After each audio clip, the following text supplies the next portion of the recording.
The Bernard Becker Medical Library is a great institution by any measure, boasting over 114,000 print monographic volumes, 1,500 audiovisual items, 811 archival collections, and more than 26,000 volumes of rare books. It contains some of the most important and relevant medical and historical records in St. Louis and even the world. The rare book collection is made up of the following areas of donations. There is the Bernard Becker collection in ophthalmology and optics, the Max A. Goldstein collection in speech and hearing, the Richard Tyler collection of the American Academy of Neurology, the McKellips collection in dental medicine, the James Moore's Ball collection, the Schluter Paracelsus collection, as well as the General Monuments of Medicine, Classics of Medicine, and Rare Medical Periodical collections. Located in Central West End, it lies just across from Barnes Jewish Hospital and is a part of the Washington University School of Medicine campus. The all-encompassing collection present in the library was all started by one man, Dr. Bernard Becker. A lead researcher in the attempt to find a cure for glaucoma, he was the head of the Department of Ophthalmology at Washington University since the young age of 33. Stepping down after 35 years, he turned to his next project, developing the library that was later named after him. As he traveled around the world giving lectures, his love for reading had him stopping in bookshops all throughout Europe, searching for rare iBooks. He ended up with a 600-volume collection of ophthalmology-related material, and he decided to donate to the Washington University Medical School. He once said, "It has always been my firm conviction that books, like ideas, do not belong to individuals. They must be available to everyone." And so his library grew as more and more volumes were obtained, including collections with specialties in neurology, dentistry, and obstetrics.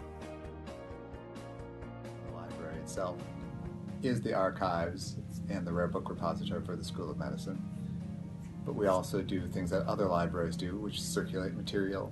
We help people get answers to their questions. We do community outreach, so we work with the other divisions in the School of Medicine that work with the community in the schools and such. By general definition, it could be debated whether or not the library fits into the category of a museum. However, with a pursuit to provide access of all materials to anybody, anywhere, at any time, they go above and beyond the stereotypical boundaries of a museum. So my concept of a museum is basically anything that collects and makes available to the public things relative to history or to a particular subject matter, so it doesn't need to be historical really, it just needs to be a collection of things that may be of interest to someone.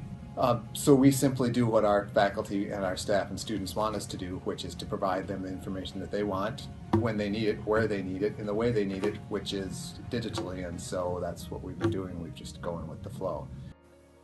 While the advancement of technology has impacted many libraries and museums greatly, the Becker has been on the side of technology the whole time.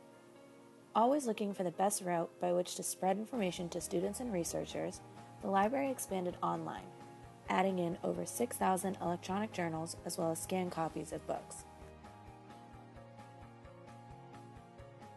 So here's where the difference between the humanities library and the medical library come into play. Biomedical literature has been moving toward all electronic for over 20 years.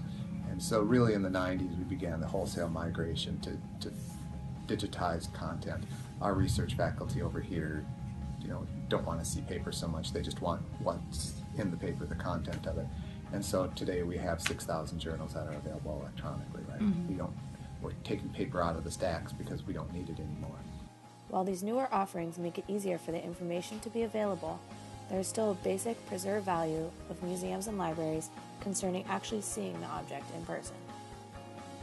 I think that digital surrogates, they're definitely incredibly useful, especially for researchers who are from far away. I mean, now you can go to all of these libraries in Germany or even at the Library of Congress, and you can look at an old book and you don't have to physically travel there in order to look at it. But I mean, I think that physically experiencing a book that is several hundred years old is important. And when you see students come here, one of the things that they really like is that they can see the book and they can touch the book. And I don't think that that's something that you can necessarily discount, because it makes you feel connected to history in a way that you don't get through just a physical surrogate. Along with important items in the rare book collection, such as original copies of Vesalius's Fabrica, the more overlooked section of the library, the archives, are home to very important documents. Containing Nobel Prizes won by Washington University faculty, as well as letters from Thomas Jefferson and James Madison, the archival collection documents the development of medicine in St. Louis. While much of the information in this portion of the library isn't as fascinating to the everyday onlooker, it in fact holds information key to possible research projects of the future. On the archive side, the history is not always politically correct. So, like when these hospitals opened here on campus, they were segregated wards, segregated facilities. You can find things in our records where, women weren't admitted into medical school until many decades after men. You can find things in the records where female faculty make less than the male faculty. If you have an interest historically in particular topics, we have quite a bit to build from. The same could be said for the institutional history of not only the School of Medicine, but of our partner hospitals. If people are interested in stitching together how we have influenced the community, the archives of the School of Medicine could really come to bear in understanding what role Washington University plays in the community. And it's not just that we bring students here to teach them, but we influence the community in a lot of other ways, whether it's through our outreach in health, or whether it's just in the intellectual endeavors that we do, or the philanthropic work that goes on from the institution. I mean, we impact the community in so many ways, and I think those sorts of things can come out of the archives that people don't really, connect the medical library with. One of the most fascinating exhibits that made its way through the library was labeled Deadly Medicine, Creating the Master Race. This particular exhibition traced the use of medicine and science in the atrocities committed during the Holocaust. The library has in its possession a Pernkampf atlas named Topographical Anatomy of Man. This very accurate anatomical book is under much scrutiny because of its association with the National Socialist Party during World War II. Every year we do a big display of anatomical atlases for the medical students, and we do put that out there for them to see, because for good or for ill, it's an important part of medical history, and the history of medicine has a lot of controversies in it, so we don't really think that it's something that you should just gloss over. It's one of those things where if you put it out of sight and out of mind, there's a danger of forgetting it. Possession of this book created a clear reason as to why the exhibition took place at the library. It was presented as a service to students in the medical school, showing and warning them about abuses in medicine and how these terrible things actually happened.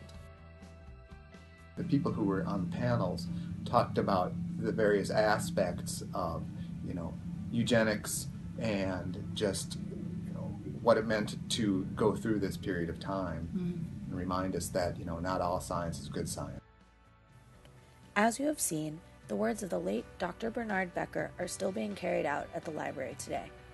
Not only is everything accessible to the public and the local medical community, but through the embracement of the advancing uses of technology, the library has been able to reach an overwhelming population of people locally and internationally. The library is able to make a strong connection with the St. Louis community that surrounds it.